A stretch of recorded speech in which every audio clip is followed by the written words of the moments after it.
Hi friends, তোমার সবাই কেমন আছো? আশা করছি ভালো আছো। আমরা খুব ভালো আছি। তো দেখো, আজকে ছিল আমাদের বাড়িতে মনসা পুজো। তো আমাদের রান্না পুজো নেই, তাই ভাদ্র মাসের 15 দিন হয়ে গেলে আমাদের মনসা পুজো দেওয়া হয় বাড়িতেও, এবং থানের যেখানে মন্দির আছে সেই মন্দিরেও মনসা পুজো দেওয়া হয়। আর আমরা জন্ম থেকে দেখে আসছি যে আমাদের বাড়িতে মনসা গাছ আছে, এরকম টপে করেই আছে। আর তাই আজ পুজো হবে। তা আমি এই মনসা গাছের গোড়ায় মাটির সাপ তৈরি করে দিয়ে দিচ্ছিলাম, ঘট মাটির সাজিয়ে দিচ্ছিলাম ঘর টটগুলো। তাই ভাবলাম একটু তোমাদের সঙ্গে শেয়ার করি কেমন কি হয় আমাদের।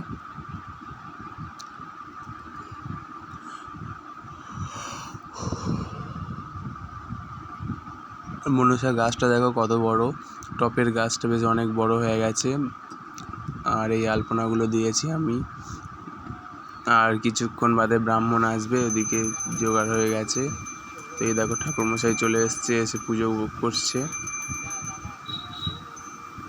আর আমাদের এই তুলসীতলাতেই পুজো হয়, মনসা গাছের একসঙ্গে পুজো হয়। কাদের কাদের এরকম পুজো হয় জানাবেন। তো বাড়িতে পুজো কমপ্লিট, এবার মন্দিরে চলে এসেছি। আর এই যে মন্দিরে মনসা মন্দির, মনসা কালী শীতলা সবাই আছে। তো এখানেই পুজো দেওয়া হয়। আর ওই হাঁসা দেওয়া হবে, প্রতি বছরই হাঁসা দেওয়া হয় এখানটায়। এই মন্দিরে হাঁসা দেওয়া হয়, বাড়িতে দেওয়া হয় না। এই হাঁসার পুজো হবে। ভিডিওটা ভালো লাগলে লাইক, কমেন্ট, চ্যানেল সাবস্ক্রাইব করবেন।